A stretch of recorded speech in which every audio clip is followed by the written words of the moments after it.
7 तारीख को प्रदेश कर रही है सूरजपुर में मोसार में, और आज इस प्रकार के साधु संतों का जो भंडारा किया गया हमारे इसके बारे में।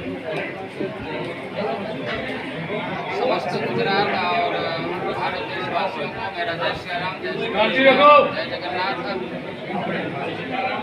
बहुत सारे के साथ जानकारी दे रहा हूँ आप सभी माध्यम से। ये 147वीं रथ यात्रा है और धूमधाम से इसकी तैयारी हो रही है। भला भगत की जगह रणछोड़ राय जी मंदिर वासन शैली इस जगह का महत्व है कि जो हमारे गुरु जी महाराज थे, उनके आग्रह पर श्री स्वामी नरसिंहदास जी महाराज ने सरसपुर तक रथ यात्रा लाने का प्रस्ताव को स्वीकार किया और गुरु जी के कहने से ही सरसपुर में रथ आने लगी। उसके पहले कालूपुर तक आती थी, कभी कभी दलाल होती, कहीं से भी लौट जाती थी, कोई व्यवस्था नहीं थी। गुरु जी की ऐसी इच्छा हुई कि जैसे जगन्नाथपुरी उड़ीसा में भगवान मामा के घर जाते हैं, उसी प्रकार यहाँ भी किया जाए। तो यहाँ पर आने के बाद में नरसिंहदास जी महाराज ने कहा कि सरसपुर तक जाएंगे तो लंबा होगा, लोग भूखे हो जाएंगे तो भोजन कहाँ करेंगे। तो गुरु जी ने कहा कि जितने भी मूर्ति आएंगे, ज़्यादा कुछ नहीं होगा तो खिचड़ी और साग सबको खिलाएंगे। और पहली बार खिचड़ी और साग की व्यवस्था हुई सभी साधु संतों का। उस समय इतनी भीड़ नहीं होती थी, पब्लिक नहीं आती थी, केवल सारे साधु संत होते थे और हजारों की संख्या में साधु संत आते थे। और उस समय ये कार्य हुआ, तब से मोसार की यहाँ स्थापना हुई।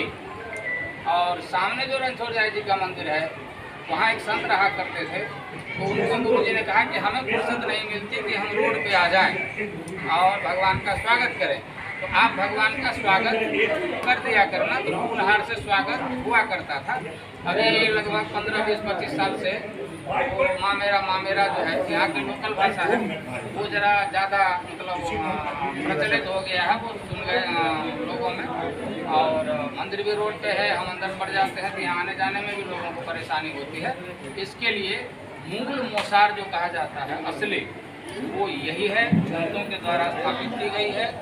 और संत भगवान से बड़े होते हैं, ऐसा कहा गया है।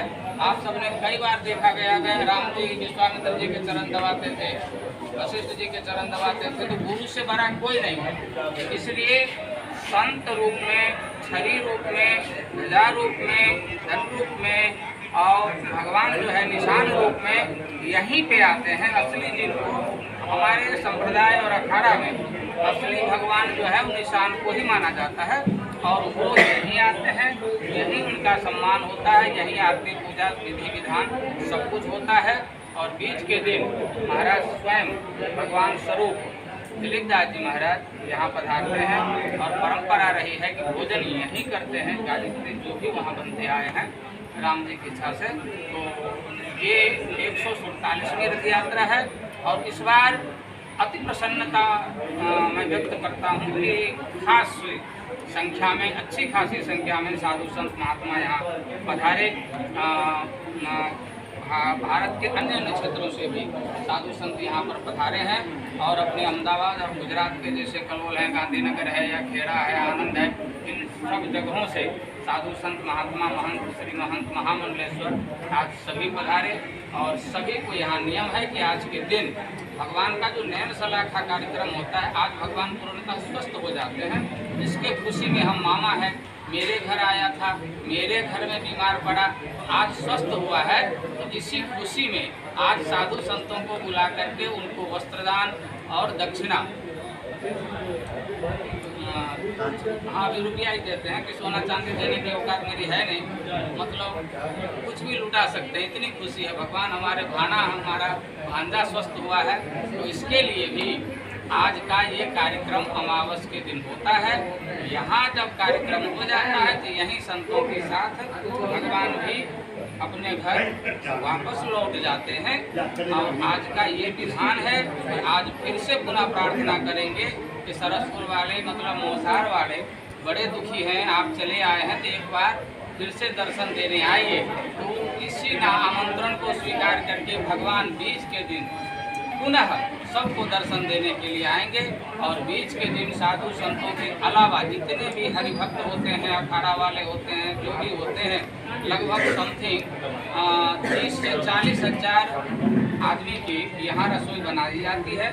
फुल रसोई होती है, दाल भात पूरी, 2 प्रकार का साग होता है, डायबिटीज वाले के पूरा और जो आमली दिना का होता है। हर प्रकार का ध्यान रखा जाता है कि जो भी आए बिना प्रसाद लिए यहाँ से न जाए, तो इस प्रकार की व्यवस्था यहाँ बनाई जाती है। महाराज जी, हर वर्ष की बात ही बहुत हर्षोल्लास से जगन्नाथ को जो भांजा यहाँ आता है और उल्लास से उनको आवागमन किया जाता है। इस वर्ष में क्या किस प्रकार की आपकी जो तैयारी है?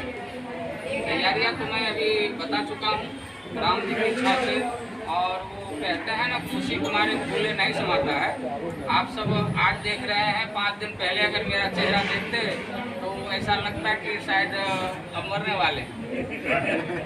लेकिन 5 दिन पहले ही भगवान की कृपा हुई है, शरीर में ऊर्जा आई है और मैं खड़ा हो पाया हूँ।